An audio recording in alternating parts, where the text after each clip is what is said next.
खबर दिन भर देखेंगे आप। मैं हूं आपके साथ आपका मेजबान रहीम अहमद खान। नजर डालेंगे देश और दुनिया की तमाम बड़ी खबरों पर। आगाज हेडलाइंस के साथ करेंगे। सुर्खियों को पेश करने में ताउन किया है डॉक्टर ऑर्थो ऑयल के साथ साथ डॉक्टर ऑर्थो कैप्सूल्स साथ लेना ना भूलें।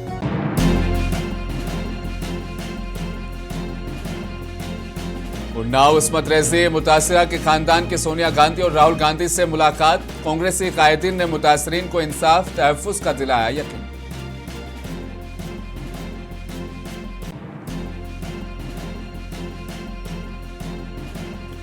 इस्मत रेजी करने वालों को जमानत और मुतासरीन के साथ मुजरिमों जैसा सुलूक, ये कैसा इंसाफ है? राहुल गांधी का हुकूमत से सवाल।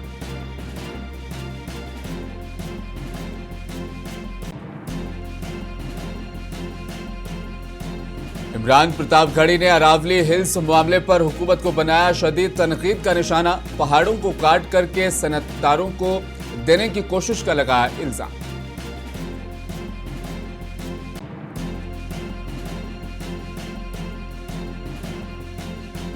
महाराष्ट्र में एनसीपी शरद चंद्र पवार के पुणे शहर सदर प्रशांत जगताप ने दिया इस्तीफा। शरद पवार और अजित पवार के बीच इत्तेहाद से थे नाराज।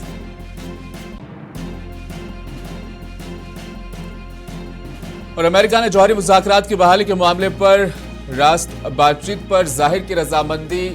ईरान ने वाशिंगटन की शराइत को कर दिया मुस्तरद।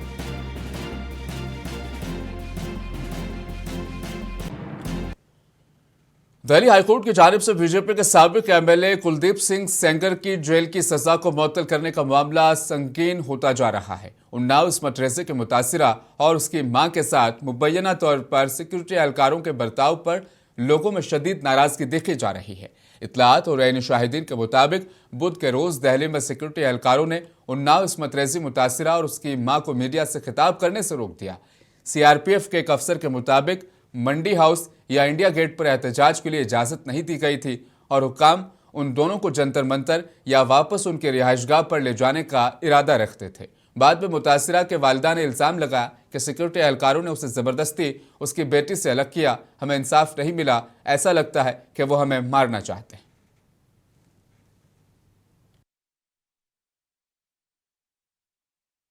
न्याय नहीं मिल रहा हमको। न्यायालय वो ले जा रहे हैं, घिटौनी ले जा रहे हैं। मेरी बच्ची को बंदी बना के घर पर ले जा रहे हैं। मेरे बच्ची अभी वहाँ पर। हमको न्याय चाहिए। हम सरकार से यही गुहार लगा। रास्ते में क्यों उतारा? सर पता नहीं क्यों उतार दिया रास्ते में। हमको नहीं मालूम है कि हमको मरवाना चाहते हैं सिक्योरिटी वाले भी मिलके। लड़की मेरी गाड़ी में सीआरपीएफ कैद करके ले गई। सर हम आपसे कोर्ट से यही गुहार लगाना चाहते हैं। कुलदीप सेंगर को बेल मिल चुकी है। सर कुलदीप सेंगर को बेल मिल चुकी है। उनकी बेल कैंसिल की जाए। नहीं हम सब लोग अपनी जान दे देंगे, घर नहीं जाएंगे वापस होके। मुझे समझ नहीं आ रहा, मतलब मुझे हंसी आ रही है। ये न्याय है कि विक्टिम की मां को सड़क पे पटक दिया, उसको बेचारी वो रोए जा रही है, हमें कॉल कर रही है। क्या चल क्या रहा है? ये देश है या क्या है? ये बनाना लैंड है। देखिए वो बेचारी भी जोर जोर चिल्ला रही है, वो हमें फोन कर रही है, वो भी परेशान है। उसको बस पे वो अकेली है, बिल्कुल बस में बिल्कुल अकेली है। माँ को यहाँ पटक दिया, हमें मिलने नहीं दे रहे हैं, वो उसको घुमा रहे हैं। देखिए वो बस है शायद, पता नहीं ऐसे ही है। उसको बार बार घुमा रहे हैं, वो रो रही है, चिल्ला रही है। माँ को ऐसे पटक दिया। कल नहीं आपने कल की विजुअल्स देखे किस तरह से खींच खींच के इनको, ये गिर गए, इनको फेंट हो गए, इन्होंने पानी मांगा, इनको पानी तक नहीं पिलाया उन्होंने, और वो बेचारी को भी खींच खींच के। तो वहीं राहुल गांधी ने उन्नाव इस्मत रेजी केस के मुतासिरा लड़के से आज मुलाकात की। इस मुलाकात के बाद राहुल गांधी ने कहा कि हिंदुस्तान सिर्फ एक मुर्दा मईशत ही नहीं बल्कि ऐसे वाकयात की वजह से एक मुर्दा मुआशरा भी बनता जा रहा है। उन्होंने मुतासिरा के साथ होने वाले मुबैना नारवा सलूक को शर्मनाक करार दिया और सवाल उठाया कि क्या इंसाफ मांगना किसी जुर्म से कम है। मुतासरीन ने सोनिया गांधी से भी उनकी रिहाइशगाह पर पहुंचकर मुलाकात की। दोनों कायदीन इस खानदान की दर्दनाक दास्तान सुनकर गमगीन हो गए और उनकी आंखों में आंसू नजर आए। दोनों लीडरों ने खानदान को यकीन दिलाया कि वो उन्नाव मुतासरीन के लिए इंसाफ, तहफ्फुज और वकार को यकीनी बनाने के लिए हर मुमकिन कोशिश करेंगे।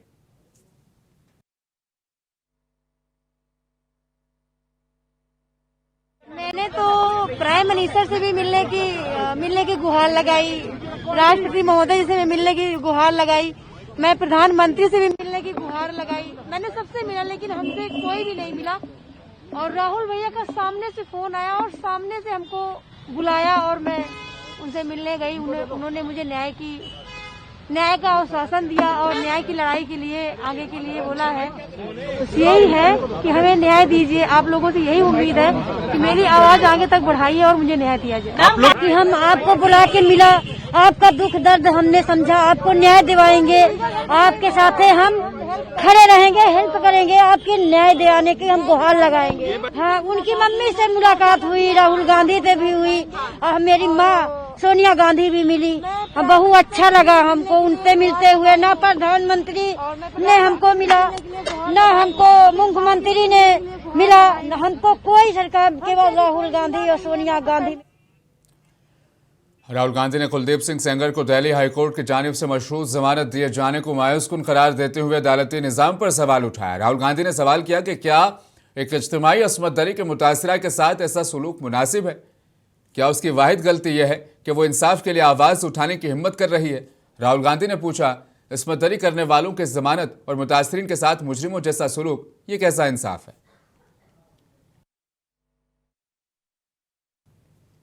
ऑल इंडिया कांग्रेस कमेटी के सदर मल्लिकार्जुन खड़गे ने हजरत ख्वाजा मोइनुद्दीन चिश्ती रहमतुल्लाह अलैह के सालाना उर्स के मुबारक मौके पर दरगाह शरीफ पर चादर और अकीदत के फूल चढ़ाए। कांग्रेस सदर खड़गे की चादर लेकर ऑल इंडिया कांग्रेस कमेटी के अक़लियती सेल के कौमी सदर व राज्यसभा के रुकन पार्लियामेंट इमरान प्रतापगढ़ी और दीगर कायदीन अजमेर पहुंचे। वफद ने दरगाह पर बाज़ाब्ता तौर पर चादर चढ़ाई और मुल्क और दुनिया के भलाई के लिए दुआ की। चादर पेश करने के बाद दरगाह के अहाते में कांग्रेस सदर मल्लिकार्जुन खड़गे का पैगाम पढ़कर सुनाया गया। अपने पैगाम में उन्होंने उसकी मुबारकबाद देते हुए कहा कि ख्वाजा गरीब नवाज का पैगाम मोहब्बत, भाईचारे और इंसानियत का है। उन्होंने मुल्क में अमन, हम आहंगी और खुशहाली के लिए दुआ की और मुआशरे के तमाम तबकात के दरमियान इत्तेहाद और हम आहंगी को बरकरार रखने पर जोर दिया।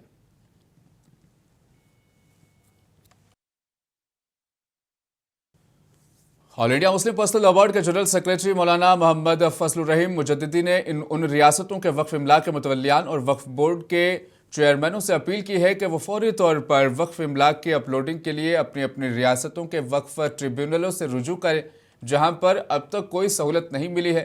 बोर्ड के जनरल सेक्रेटरी के मुताबिक अब तक जिन रियासतों में वक्फ ट्रिब्यूनल से रुजू किया गया उसकी हौसला अफजाई नतायज सामने आए हैं और वक्फ ट्रिब्यूनल ने मुख्तलिफ इदारों के लिए मोहलत में तोसी की मंजूरी भी दी है। उन्होंने कहा कि अगर दीगर रियासतों के मुतवल्लियान भी मज़कूरा बाला रियासतों के ट्रिब्यूनल्स के फैसलों को बुनियाद बनाकर अपनी अपनी रियासतों के ट्रिब्यूनल से रुजू करें तो तवक्को है कि हर जगह इसी तरह के हौसला अफजाई नतायज सामने आएंगे।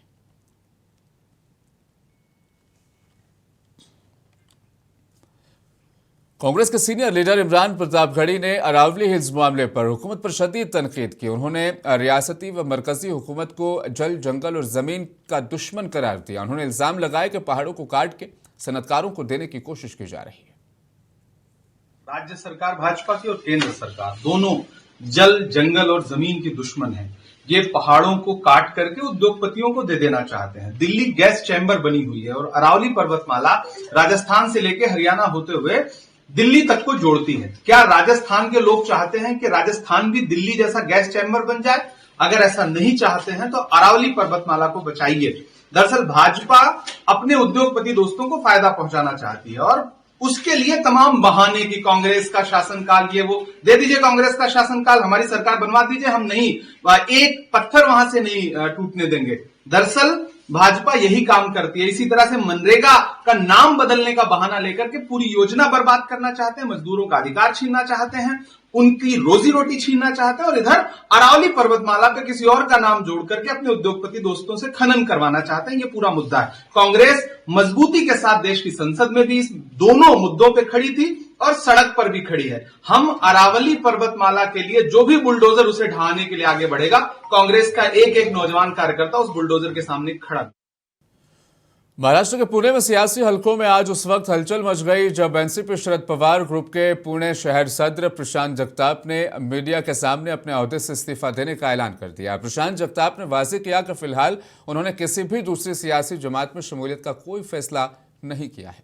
प्रशांत जगताप ने कहा कि यह फैसला उन्होंने जाती और सियासी वजूहात की बुनियाद पर लिया है। संविधान मानने वाले कार्यकर्ता हो, लोगों के रोज के जो गंभीर सवाल है, जो गंभीर समस्या है, उसके ऊपर आवाज उठाने वाला एक कार्यकर्ता हूँ, और इस नाते जो मुझे मेरे मन को जो अच्छा लगा उस हिसाब से मैं बाहर निकल रहा हूँ। इसमें पार्टी का कोई दोष नहीं है, पार्टी का कोई कार्यकर्ता या नेता का कोई दोष नहीं है, ये मेरा अंदरूनी फैसला है और मैं ये चाहता हूँ कि ये मैं बड़े सुकून से, बड़े आराम से और बड़े प्यार से ये फैसला ले रहा हूँ। देखिए पुराना क्या हो मुझे पता नहीं, लेकिन आज जब मैंने पार्टी छोड़ी है तो आज से मेरे आखिरी सांस तक पार्टी के नेता, पार्टी के सुप्रीमो, पार्टी की विचारधारा और पार्टी के अगला जो नहीं क्या उनका यानी उनका जो नहीं क्या आगे का रास्ता रहेगा उस बारे में मुझे कोई भी टिप्पणी करनी नहीं है। मैं सोच समझकर बड़े शांत स्वभाव से पार्टी छोड़ रहा हूँ। इसमें मेरा किसी के ऊपर कोई ब्लेम नहीं है और ना ही इसके लिए मुझे कोई ब्लेम गेम खेलना है। मेरी आपसे भी रिक्वेस्ट रहेगी कि मैं सोच समझकर मेरा अगला 25 साल का पॉलिटिकल करियर सामने रखकर पार्टी से विदाई ले रहा हूँ। असम के मगरबी कार्बी अंगलोंग जिले में मंगल को मुसलसल दूसरे दिन भी हंगामाराई जारी रही। मुजाहिरीन ने बाहर के लोगों की बेदखली का मुतालबा करते हुए गैर कबाइलियों की दुकानों और मकानात को हंगामाराई, नजर आतिश और तोड़फोड़ वहां पर की। इस तशद्दुद के दौरान 2 अफराद हलाक और 45 से ज्यादा जख्मी हो गए। कार्बी बिरादरी से ताल्लुक रखने वाले मुजाहिरीन ने खैरोनी में भी पुलिस को भी निशाना बनाया। चीफ मिनिस्टर हेमंत बिस्वा शर्मा ने कहा कि वो सूरत हाल पर गहरी नजर बनाए हुए हैं और अमन बरकरार रखने के लिए इजाफी सिक्योरिटी फोर्सेस तैनात की जाएगी।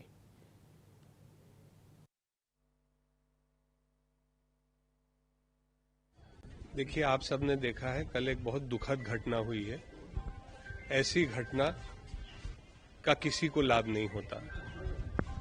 जो मॉब ने वैंडलिज्म किया और बाद में प्रशासन के लोगों पे अटैक किया, उस मॉब में से भी एक आदमी की क्षति हुई है। जो मॉब ने आग लगाई, the arson that they committed, उसमें एक डिफरेंटली एबल्ड पर्सन, एक दिव्यांग की मृत्यु हुई है। वो दिव्यांग शायद वहां से निकल नहीं पाए क्योंकि जो उन्होंने आग लगाई उसमें सिलेंडर भी थे। उन्होंने सिलेंडर की दुकान से सिलेंडर निकाल के चारों तरफ लगा के उनको भी इन्फ्लेम किया। तो ऐसे वायलेंस का किसी को फायदा नहीं होता है। पंजाब के वज़ीर आला भगवंत मान ने ऑल इंडिया और सेंट्रल सर्विसेज के अफसरान पर जोर दिया कि वो इस बात को यकीनी बनाएं कि हर इंतजामी फैसला आम लोगों के लिए राहत और फायदे का सबब बने। Mahatma Gandhi state institute of public administration में खुसूसी फाउंडेशन कोर्स के लिए ज़ेर तरबियत IPS और RAS और दीगर अफसरान के साथ बातचीत करते हुए वज़ीर आला ने हुक्मरानी को शहरियों की जिंदगियों पर उसके असरात से पर रखना चाहिए।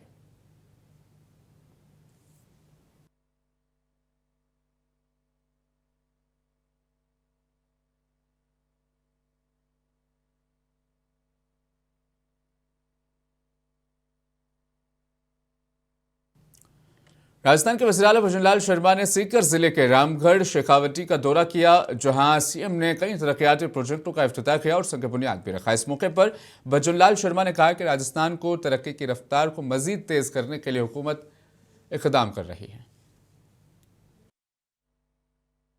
हमने संकल्प लिया है पूरे राजस्थान का कि हमें पूरे राजस्थान की जो हमारी धरोहर है हमें उसको आगे बढ़ाना है। हमने सपना लिया है हमारे राजस्थान को विकसित बनाना है। हमने सपना लिया है हमारे राजस्थान को उत्कृष्ट बनाना है। हमने ये भी कहा है कि राजस्थान के किसी भी कोने में जो आवश्यकता होगी, हमारे गरीब भाई की, मजदूर भाई के, जो उन्होंने सरकार से सपना देखा है, हम उस सपने को भी पूरा करेंगे। गालिब इंस्टीट्यूट के ज़ेर एहतमाम बैनुल अक़वामी जश्न गालिब की तकरीबात इस बरस 26 से 28 दिसंबर ऐवान गालिब नई दिल्ली में मुनक़िद की जाएगी। इन तकरीबात में उर्दू हिंदी अदब के मुमताज़ दानिशवरों, मुहक़्क़ीक़ीन और फ़नकारों की शिरकत मुतवक्का है। इंस्टीट्यूट के डायरेक्टर डॉक्टर इदरीस अहमद ने बताया कि जश्न गालिब के दौरान मुख्तलिफ अदबी इजलास मुनक़िद होंगे।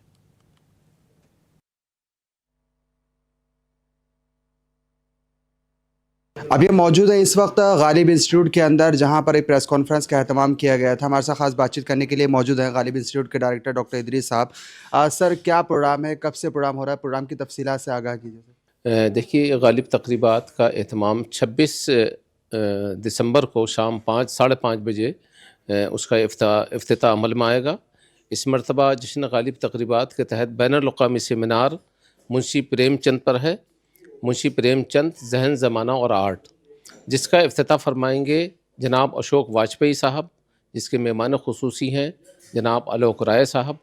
प्रोफेसर सदीकुर रहमान साहब की सदारत में ये इफ्तिताही जलसे का एहतमाम किया जाएगा। हमारे जो दीगर मेहमानान हैं उनमें पुरुषोत्तम अग्रवाल साहब हैं, अपूर्वानंद साहब हैं और कलीदी खुतबा पेश फरमाएंगे प्रोफेसर अली अहमद फातमी साहब। मेहमानों का इस्तकबाल फरमाएंगी मोहतरमा डॉक्टर रक्षंदा जलील साहिबा। तो ये 26 दिसंबर 5:30 बजे इफ्तिताही इजलास होगा। उसके बाद में एक मुंशी प्रेमचंद की नुमाइश का अहतमाम किया गया, उनकी तस्वीर हैं, उनकी किताबें हैं और दीगर अशिया है, उसका अहतमाम किया गया। उसका इफ्तिताह बदस्त जनाब आलोक राय साहब होगा और उसके बाद में 7 बजे या 7:30 बजे करीब शाम गज़ल प्रोग्राम मुनक़्क़िद किया जाएगा, जिसमें बांग्लादेश में तशद्दुद के वाक़यात और ख़ासतौर पर हिंदुओं को निशाना बनाए जाने के खिलाफ हिंदुस्तान में एहतजाज का सिलसिला जारी है। विश्व हिंदू परिषद ने लखनऊ में शदीद एहतजाजी मुजाहिरा किया और बांग्लादेश के सदर मोहम्मद शहाबुद्दीन का पुतला और बांग्लादेश के कौमी परचम को जलाकर अपना एहतजाज दर्ज कराया। मुजाहिरीन ने मीडिया से बातचीत करते हुए कहा कि बांग्लादेश में हुकूमत कातिलों को सजा नहीं दे रही बल्कि उन्हें तहफ़्फ़ुज़ दे रही है।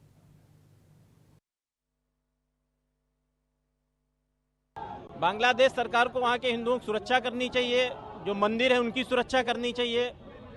इस तरीके की दोबारा पुनरावृत्ति ना हो जो विगत कई दिनों से बराबर चली आ रही है, इसको लेकर हम सभी लोग आज आंदोलित हैं। आतंकवाद का और वहाँ जो भी ऐसे इन सब आतंकवादी ही उनको कहेंगे जो इस तरीके से नरसंहार करने के लिए उतारू हैं। अपना परिचय दे दीजिए। देवेंद्र प्रांत मंत्री विश्व हिंदू परिषद। मैं भाई साहब एडवोकेट राजीव पांडे, प्रखंड मंत्री विश्व हिंदू परिषद बजरंग दल। आज जो है बांग्लादेश में जो हिंदुओं के साथ अत्याचार हो रहा है, वहाँ पे ईश्वरचंद दीपू दास को जिंदा जला के मार दिया गया है। मोहम्मद यूनुस की सरकार चुप बैठी है। आज भी मैं न्यूज में देख रहा था कि हिंदुओं के घरों को बाहर से बंद करके वहाँ पे जो है पेट्रोल डाल करके फूका गया। किसी तरीके से हिंदू अपनी जान बचा के भागे। अभी एक गोपाल मंडल को भी उन्होंने इसी तरीके से मॉब लिंचिंग की कोशिश करी। उसी तरीके से जो हम ये सरकार चाहते हैं कि यूएनओ से और हमारे मोदी जी मोहम्मद यूनुस को चेताएं, वार्निंग दें कि अगर हिंदुओं के साथ ऐसा होगा, हिंदुओं को सुरक्षित नहीं रखेंगे तो उनके सरकार। उत्तर प्रदेश कानून साज असेंबली के सरमाई इजलास के चौथे और आखिरी दिन वज़ीर आला योगी आदित्यनाथ ने अपोजिशन के सवालों का जवाब देते हुए इंतहाई जारहाना मौक़िफ़ अपनाया। उन्होंने बांग्लादेश में जारी तशद्दुद के वाक़यात पर तशवीश का इजहार किया। योगी ने ऐलान किया कि मुल्क से बांग्लादेशियों को बाहर निकाल दिया जाएगा। पाकिस्तान नहीं बना होता, इस तरीके से हिंदू नहीं जलाया होता, और जलाता तो फिर उसकी क्या दुर्गति होती या वह भी जानता। ये सुरक्षा की गारंटी, वहां मारे जा रहे हैं हिंदू, आप लोग नहीं बोलेंगे। एक कैंडल मार्च निकाल के चलते हैं गांजा के मुद्दे को लेकर के, लेकिन पाकिस्तान और बांग्लादेश में हिंदू मारा जाता है तो आपके मुंह बंद हो जाते हैं, क्योंकि मरने वाले। महाराष्ट्र के बीजेपी खातून लीडर नवनीत राणा ने एक बार फिर मुतनाज़िया बयान दिया। उनका कहना है कि मुल्क को बचाने के लिए हिंदुओं को 3-4 बच्चे पैदा करने चाहिए। उन्होंने खास तबके को हदफ तनकीद बनाते हुए यहाँ तक कह दिया कि हिंदुओं को ज़्यादा बच्चे इसलिए करने चाहिए कि उनकी साजिशों का सामना किया जा सके, जो ये सोचते हैं कि ज़्यादा बच्चे पैदा करके हिंदुस्तान को पाकिस्तान बना देंगे। मैं सभी हिंदुओं को आग्रह करूंगी कि ये 19 बच्चे पैदा कर रहे हैं तो हम किमान 3 से 4 बच्चे ये हिंदुस्तान में हम सब हिंदू भाइयों ने बहनों ने हमने करना चाहिए। ये हिंदुस्तान को पाकिस्तान बनाने के राह पे चल रहे हैं, तो हमको हमारे हिंदुस्तान से अगर प्रेम होगा, ये 19 बच्चे कर रहे हैं तो हमने जरूर 3 से 4 बच्चे जरूर सबने करने चाहिए।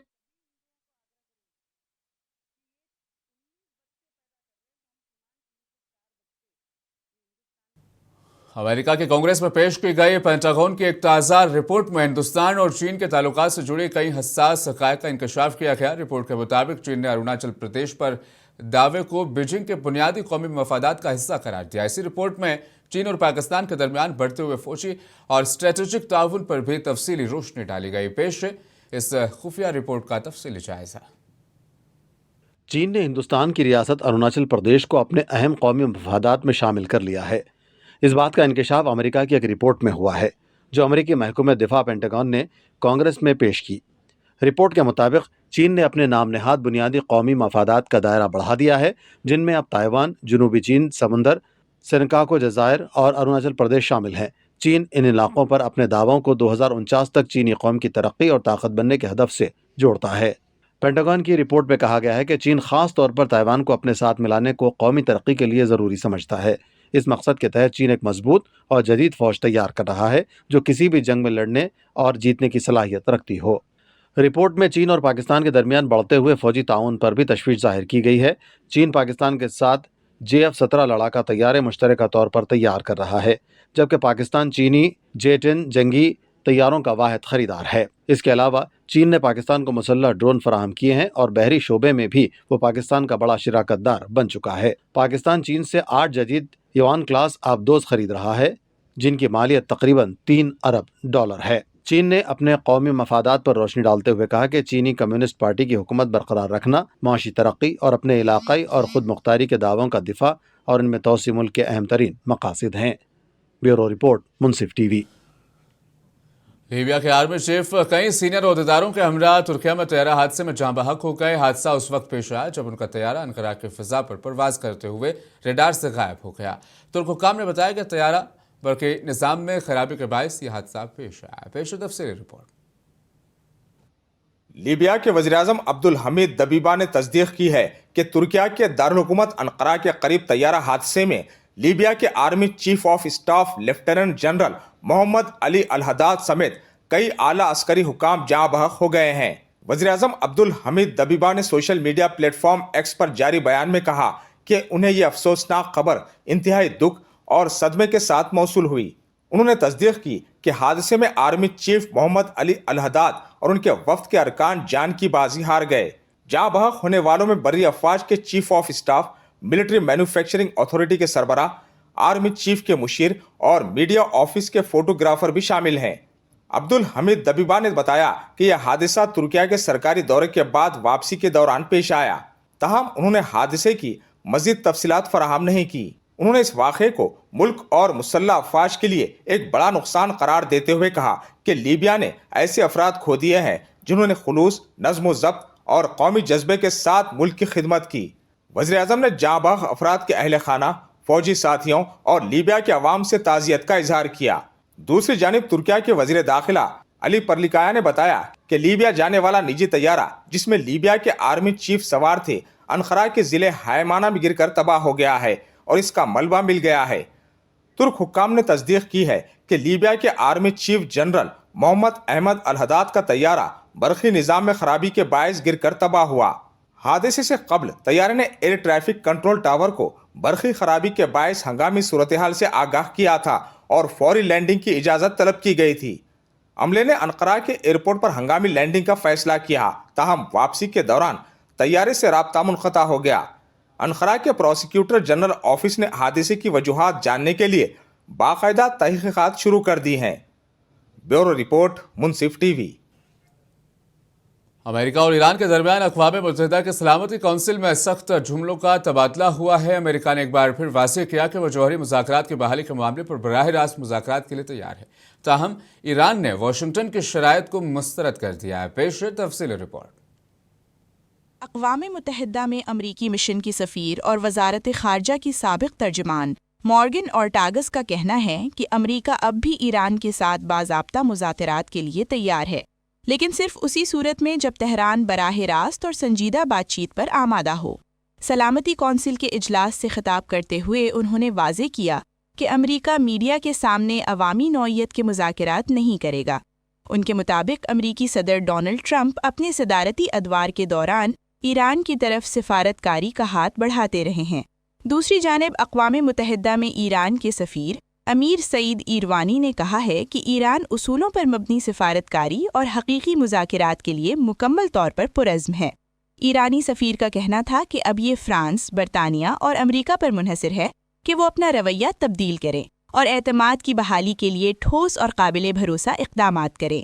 उन्होंने इस बात पर भी जोर दिया कि ईरान अब भी 2015 के जौहरी मुआहिदे के बुनियादी उसूलों पर कायम है। ये मुआहिदा ईरान को जौहरी हथियारों की तैयारी से रोकने के लिए किया गया था, जिसके तहत ईरान ने पाबंदियों के खात्मे के बदले अपने जौहरी प्रोग्राम को महदूद करने पर इत्तेफाक किया था। ये बयानात एक ऐसे वक्त में सामने आए हैं जब जौहरी मुआहिदे के मामले पर ट्रंप इंतजामिया और ईरान के दरमियान इख्तिलाफात की खलीज मुसलसल गहरी होती जा रही है। ब्यूरो रिपोर्ट, मुनसिफ टीवी। अमेरिकी सदर डोनाल्ड ट्रंप ने अमेरिकी बहरिया की ताकत में बड़े पैमाने पर इजाफे का ऐलान कर दिया। सदर ट्रंप का कहना है कि जहाज अमेरिकी तारीख के सबसे बड़े और ताकतवर जंगी बहरी जहाज होंगे जो जदीद तरीन हथियारों से लैस होंगे। यह ऐलान ऐसे वक्त में सामने आया जब आलमी सतह पर बहरी ताकत के तवाजुन और चीन के बढ़ते हुए असर और रसूख पर बहस जारी है। आप देखिए इस हवाले से इस तफसीली रिपोर्ट को। मुझे दीजिए इजाजत, बने रहें मुनसिफ टीवी के साथ। अमरीकी सदर डोनाल्ड ट्रंप ने अमरीकी बहरिया के लिए एक नई और जदीद जंगी जहाज़ों की क्लास का ऐलान किया है, जिसे उनके नाम पर ट्रंप क्लास कहा जाएगा। सदर ट्रंप के मुताबिक इब्तदाई तौर पर इस क्लास के 2 जंगी जहाज़ तैयार किए जाएंगे, ताहम मुस्तकबिल में इनकी तादाद में इजाफा भी किया जा सकता है। उनका कहना था कि ये जहाज़ अमरीकी तारीख के सबसे बड़े और ताकतवर जंगी बहरी जहाज़ होंगे और सतह समंदर पर लड़ाई के लिए इंतहाई मुहलिक सलाहियतों के हामिल होंगे। ये ऐलान उन्होंने फ्लोरिडा में अपनी रिहाइशगाह मार-ए-लागो में किया, जहां अमरीकी दिफाई हुक्काम भी मौजूद थे। ट्रंप ने बताया कि इन जहाज़ों का वज़न 30,000 से 40,000 टन के दरमियान होगा और इनमें जदीद मीज़ाइल, भारी तोपें, लेज़र हथियार और हाइपरसोनिक मीज़ाइल नस्ब किए जाएंगे। उनके मुताबिक ये जहाज़ जौहरी सलाहियत रखने वाले समंदरी क्रूज़ मीज़ाइल भी ले जा सकेंगे। सदर ट्रंप ने कहा कि वो खुद भी इन जहाज़ों के डिज़ाइन में दिलचस्पी लेंगे, क्योंकि वो अमरीकी बहरी जहाज़ों को ताकत के साथ खूबसूरती की अलामत भी बनाना चाहते हैं। जब उनसे सवाल किया गया कि आया ये नए जंगी जहाज़ चीन के मुकाबले के लिए बनाए जा रहे हैं, तो उन्होंने कहा कि ये किसी एक मुल्क के खिलाफ नहीं, बल्कि अमरीका के मजमूई दिफा को मजबूत बनाने के लिए हैं। अमरीकी बहरिया इस वक्त जहाज़ों की तादाद के मामले में चीन से पीछे है और माहिरीन के मुताबिक ये मंसूबा अमरीका को एक बार फिर दुनिया की सबसे ताकतवर बहरी कुव्वत बनाने की कोशिश का हिस्सा है। ब्यूरो रिपोर्ट, मुनसिफ टीवी।